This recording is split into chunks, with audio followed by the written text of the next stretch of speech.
শ্রম ছাড়াই বাড়িতে হবে অর্থবৃষ্টি। শ্রাবণ মাস শেষ হওয়ার আগে কিন্তু বাড়িতে এই গাছগুলো লাগান, এই একটা গাছ অতি অবশ্যই লাগান, কিন্তু এতে আপনার জীবনের সমস্ত কিছু বাধা পেরিয়ে যাবে এবং অর্থের কোনো অভাব হবে না। রইল নতুন একটা ভিডিওতে সবাইকে স্বাগত শ্রোতা বন্ধুদের। আজকের ভিডিওটা স্কিপ না করেও শোনার অনুরোধ রইল। আরও একটা ভক্তিমূলক ভিডিও নিয়ে উপস্থিত হলাম আমার চ্যানেলে। আমি প্রিয়াঙ্কা। আশা করব ভিডিওটা থেকে অনেক কিছু জানতে পারবেন। অনেক দিন হয়ে গেল, শ্রাবণ মাস পড়ে গেছে, প্রায় কিন্তু এক সপ্তাহ পেরিয়ে গেছে, কিন্তু এখনও শেষ হওয়ার আগে কিন্তু এই গাছগুলোর মধ্যে কিন্তু কিছু গাছ আপনি বাড়িতে লাগাতে পারেন। শ্রাবণ মাসে ঘরে বা বাড়ির কাছাকাছি যদি এই গাছগুলো লাগান তাহলে অত্যন্ত শুভ বলে মনে করা হয়। বাংলা মাসে এই মাসের কিন্তু অত্যন্ত গুরুত্ব রয়েছে। সাধারণত শিবের অত্যন্ত প্রিয় মাস এটা, তাই এই মাসে কিন্তু মহাদেবের আরাধনা করলে, বেশ কিছু প্রতিকার করলে কিন্তু আপনার ভাগ্যের চাকা ঘুরবে এবং সফলতা আপনি ফিরে পাবেন।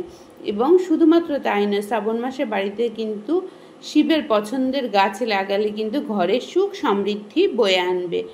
কঠিন পরিস্থিতি কিন্তু সকল মানুষের জীবনেই আসে, সেই পরিস্থিতির মেঘও কেটে যায়। আবার দিন রাত্রি কঠিন পরিশ্রম করেও হাতে আসে না কোনো অর্থ, সঠিক প্রাপ্তিও পাওয়া যায় না। তাই বাস্তুশাস্ত্র অনুযায়ী নিজের ভাগ্য ফেরানোর জন্য দরকার বাড়ির কিছু অদল বদল করা, তাতে কেটে যেতে পারে সকল সমস্যা।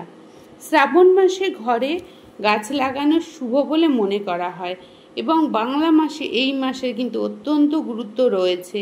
তাই এই মাসে মহাদেবের কিন্তু আরাধনা করা হয় এবং বেশ কিছু প্রতিকারের মাধ্যমে ভাগ্যের চাকা অতি অবশ্যই ঘুরবে। শুধু তাই নয়, শ্রাবণ মাসে কিন্তু শিবের পছন্দের মাস, তাই কিন্তু এই মাসে কিন্তু কিছু গাছ লাগালে কিন্তু আপনি সুখ সমৃদ্ধি বৃদ্ধি করতে পারবেন। অতি অবশ্যই কিন্তু এই গাছগুলো লাগাবেন, তাহলে কিন্তু আপনার অর্থের অভাব হবে না।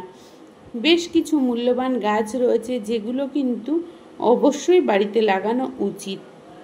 এতে কিন্তু ভগবান শিবের আশীর্বাদ আপনি পাবেন এবং এর সাথে কিন্তু মা পার্বতীরও আশীর্বাদ পাবেন, কারণ এই মাসে কিন্তু ভগবান শিব এবং পার্বতী দুজনারই মাস।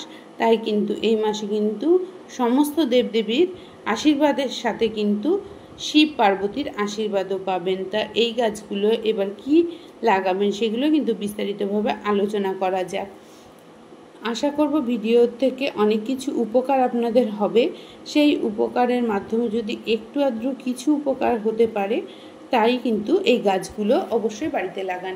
আসা যাক এবার তুলসী গাছ। হিন্দু শাস্ত্র মতে কিন্তু তুলসী গাছ অত্যন্ত পবিত্র বলে ধরা হয়। তাই শ্রাবণ মাসে দেবী মা লক্ষ্মীর আরাধনায় বিশেষ করে কিন্তু তুলসী গাছের দরকার হয় এবং তুলসীকে কিন্তু মা লক্ষ্মী রূপে পুজো করা হয়। তাই শ্রাবণ মাসে বাড়িতে কিন্তু অতি অবশ্যই একটা তুলসী গাছ লাগাবেন। এতে কিন্তু সব সময় পজিটিভ শক্তি বাড়াবে এবং ঘরে কিন্তু ধন সম্পত্তিতে ভরপুর হয়ে থাকবে সারা জীবন।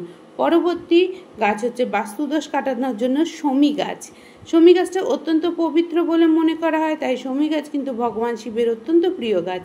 এছাড়াও শমী গাছ কিন্তু শনিদেবেরও খুব প্রিয় গাছ। তাই শ্রাবণ মাসের বাড়িতে কিন্তু শমী গাছ লাগানো অত্যন্ত শুভ বলে মনে করা হয়। অবশ্যই কিন্তু বাড়িতে শমী গাছ লাগাবেন।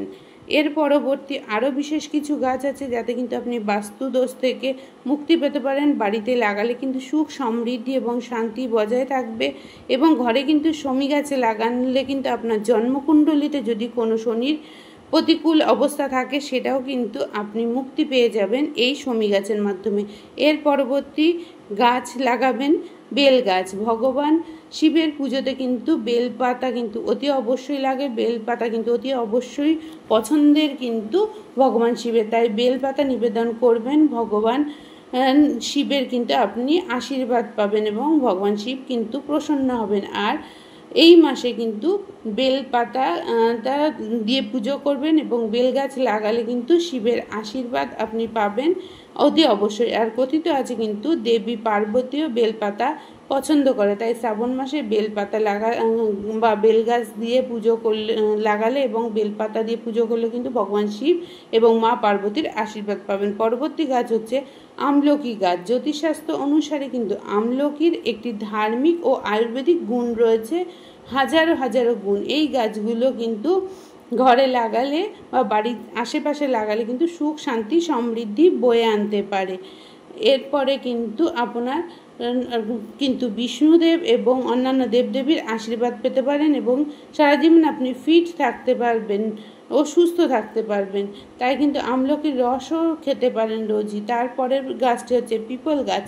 পিপল গাছ কিন্তু লাগালে আপনি গ্রহদোষ থেকে মুক্তি পাবেন এবং শ্রাবণ মাসে পিপল গাছ লাগালে কিন্তু ভগবান বিষ্ণুর আশীর্বাদ বর্ষীভূত হবে এবং ঘরে ইতিবাচক শক্তি বজায় থাকবে এবং পরিবেশ কিন্তু বিশুদ্ধ এবং অক্সিজেনের পরিমাণ বাড়িয়ে দেবে এই পিপুল গাছ। তাই কিন্তু পিপুল গাছের অত্যন্ত গুরুত্ব রয়েছে। যাই হোক, আজকের ভিডিওর মাধ্যমে বেশ কিছু গাছের গুরুত্ব নিয়ে আলোচনা করলাম। প্রত্যেকটা গাছ না হলেও তুলসী গাছ তো হিন্দু বাড়িতে অবশ্যই লাগাবেন এই শ্রাবণ মাসে একটা। তাছাড়াও এই গাছগুলোর মধ্যে যদি কোনোটা সম্ভব হয় অতি অবশ্যই লাগাবেন। এতে কিন্তু ভগবানের আশীর্বাদ আপনি পাবেন, ভগবান শিব এবং মা পার্বতীর আশীর্বাদ পাবেন। আজকের ভিডিওর মাধ্যমে বিস্তারিতভাবে তুলে ধরার চেষ্টা করলাম।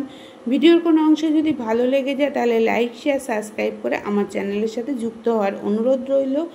এবং নতুন বন্ধুরা কেউ যদি আমার চ্যানেলে ভিজিট করে থাকেন, যদি ভালো লেগে যায় তাহলে কিন্তু পাশে থাকা বেল আইকনটা ক্লিক করতে ভুলবেন না। এতে সমস্ত ভিডিওগুলো সবার আগে কিন্তু পৌঁছে যাবে আপনাদের কাছে। অল নোটিফিকেশন যদি অল থাকে তাহলে কিন্তু অবশ্যই পেয়ে যাবেন। আর যদি ভালো লাগে একটু বেশি বেশি করে শেয়ার করে দেবেন, লাইক করবেন এবং কমেন্ট করবেন। আপনাদের মূল্যবান শেয়ার, লাইক এবং কমেন্ট কিন্তু আমাদের পরবর্তী ভিডিও তৈরি করার অনুপ্রেরণা দেয়। আবারও দেখা হচ্ছে নতুন কোনো ভিডিওর সাথে। ততদিন সবাই ভালো থাকবেন, সুস্থ থাকবেন এবং সাবধানে থাকবেন এবং ভগবান বিষ্ণু, ভগবান শিবের আরাধনা করবেন। আর কিন্তু যাওয়ার আগে মিষ্টি কমেন্ট অবশ্যই করবেন। আপনাদের প্রত্যেকটা মিষ্টি মিষ্টি কমেন্ট আমাদের কিন্তু পরবর্তী ভিডিও তৈরি করার অনুপ্রেরণা দেয়। তা আজকের মতো বিদায় নিচ্ছি। আবারও দেখা হচ্ছে নতুন কোনো ভিডিওর সাথে।